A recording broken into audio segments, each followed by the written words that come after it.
ಕರ್ನಾಟಕ ಲೋಕಸೇವಾ ಆಯೋಗದ ಪಾರದರ್ಶಕತೆ ಹೆಚ್ಚಿಸುವುದಕ್ಕೆ ಪ್ರತಿ ವರ್ಷವೂ ಕೂಡ ನೇಮಕಾತಿ ನಡೆಸುವಂತೆ ಕ್ರಮ ವಹಿಸಲಾಗುವುದು ಹಾಗೂ ಆನೆ ಮಾನವ ಸಂಘರ್ಷ ತಡೆಗೆ ಸಾರ್ವಜನಿಕರ ಸಹಕಾರ ಅಗತ್ಯ ಅಂತ ಹೇಳಿ ಜಿಲ್ಲಾ ಉಸ್ತುವಾರಿ ಸಚಿವ ಕೃಷ್ಣ ಬೈರೇಗೌಡ ತಿಳಿಸಿದ್ದಾರೆ.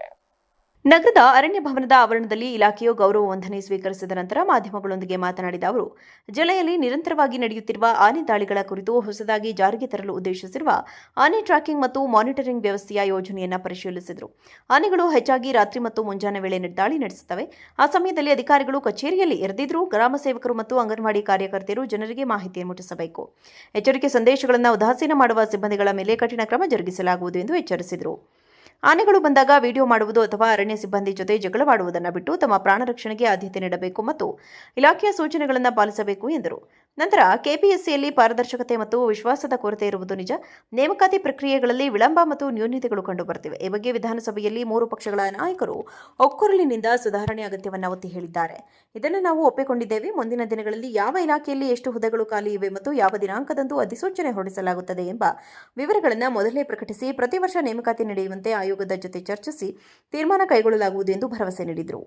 ಸೂಚನೆಗಳನ್ನು ಯಾರಾದರೂ ವೈಲೇಷನ್ ಮಾಡಿದರೆ ಅವ್ರ ಮೇಲೆ ಕೇಸ್ ಕೂಡ ಮಾಡಬೇಕು.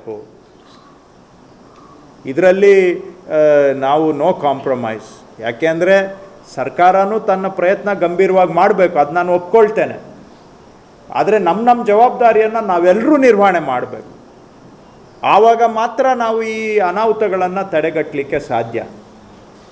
ಸೊ ನಾವು ಎಲ್ಲೋ ಒಂದು ಕಡೆ ಎಲ್ಲರ ಬಗ್ಗೆನೂ ನಾನು ಹೇಳೋದಿಲ್ಲ, ಆದರೆ ಕೆಲವರು ಬೇಜವಾಬ್ದಾರಿಯಿಂದ ನಡ್ಕೊಳ್ತಕ್ಕಂಥದ್ದು ಕೂಡ ನಮ್ಮ ಸಮಾಜದಲ್ಲಿ ಇರ್ತಕ್ಕಂಥ ಸಂಗತಿನೇ. ಅಂಥ ಪರಿಸ್ಥಿತಿ ಬಂದಾಗ ಅವ್ರ ಮೇಲೆ ಕೇಸು ಕೂಡ ನೀವು ದಾಖಲು ಮಾಡಬೇಕು. ಪೊಲೀಸವ್ರಿಗೂ ಹೇಳಿದ್ದೇನೆ, ಕೇಸು ದಾಖಲೆ ತಗೊಳ್ಬೇಕು ಅಂತ ಹೇಳಿ ಅಂತ.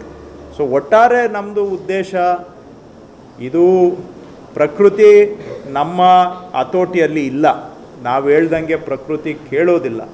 ಆದರೂ ಕೂಡ ಒಂದು ಕಡೆ ಸರ್ಕಾರ ಅವರು ಏನಾದರೂ ಏನು ಹೇಳ್ತಾರೆ, ಅವರ ಅಭಿಪ್ರಾಯ ಹೇಳಲಿ. ಈಗ ರಾಜ್ಯದ ಜನಗಳ ಭಾವನೆ ಮತ್ತು ವಿಧಾನಸಭೆ ಎಲ್ಲರ ಒಕ್ಕೊರಲಿನ ಭಾವನೆ KPSCಯಲ್ಲಿ ಸುಧಾರಣೆ ಆಗಬೇಕು ಅನ್ನುವಂಥದ್ದು. ಎಲ್ಲ ಜನಗಳ ಭಾವನೆಗೆ ಗೌರವ ಕೊಟ್ಟು ಅದನ್ನು ಸುಧಾರಣೆ ಮಾಡುವಂಥ ಗಂಭೀರ ಪ್ರಯತ್ನವನ್ನು ಸರ್ಕಾರ ಮಾಡ್ತಾ ಇದೆ. ಹಿಂದೆ ಎಲ್ಲರೂ ಕೂಡ ಮುಖ್ಯಮಂತ್ರಿಗಳು ಆಗಿದ್ದಾರೆ. ಯಾರ್ಯಾರು ಏನೇನು ಮಾಡಿದ್ದಾರೆ, ಏನು ಮಾಡಲಿಲ್ಲ, ಅವ್ರಿಗೆ ಅವಕಾಶ ಇದ್ದಾಗ ಅದೆಲ್ಲ ನಾನಿಲ್ಲಿ ಚರ್ಚೆ ಮಾಡೋಕ್ಕೆ ಹೋಗೋದಿಲ್ಲ. ಅದರಿಂದ ಯಾವ ಜನಗಳ ಜೀವನದ ಸಮಸ್ಯೆ ಪರಿಹಾರ ಆಗೋದಿಲ್ಲ. ರಾಜಕೀಯವಾಗಿ ನಾವು ಹೇಳಿಕೆಗಳು ಕೊಡ್ಬೋದು, ಬಿಟ್ಟರೆ ಒಬ್ಬರ ಮೇಲೆ ಒಬ್ಬರು. ಆದರೆ ಇವತ್ತಿನ ಸಮಸ್ಯೆ ಅಂತೂ ಪರಿಹಾರ ಆಗೋದಿಲ್ಲ. ಸಮಸ್ಯೆ ಏನಿದೆ, KPSCಯಲ್ಲಿ ಆಗ್ತಕ್ಕಂಥ ನೇಮಕಾತಿಗಳು ಸರಿಯಾಗಿ ಆಗ್ತಾ ಇಲ್ಲ ನ್ಯೂನತೆಗಳಿಂದ ಕೂಡಿದೆ ಅಥವಾ ತಪ್ಪುಗಳಾಗ್ತಾ ಇದ್ದಾವೆ ಮತ್ತು ವಿಳಂಬ ಆಗ್ತಾ ಇದೆ. ಕಾಲಕ್ಕೆ ನೇಮಕಾತಿ ಆಗ್ತಾ ಇಲ್ಲ. ಇಷ್ಟು ವಿಷಯಗಳು ಪಕ್ಷ. ಈ ಸಂದರ್ಭದಲ್ಲಿ ಸಂಸದ ಶ್ರೇಯಸ್ ಪಟೇಲ್, ಶಾಸಕ HK ಸುರೇಶ್, ಜಿಲ್ಲಾಧಿಕಾರಿ ಲತಾ ಕುಮಾರಿ ಹಾಗೂ ಅರಣ್ಯ ಇಲಾಖೆ ಅಧಿಕಾರಿಗಳು ಉಪಸ್ಥಿತರಿದ್ದರು.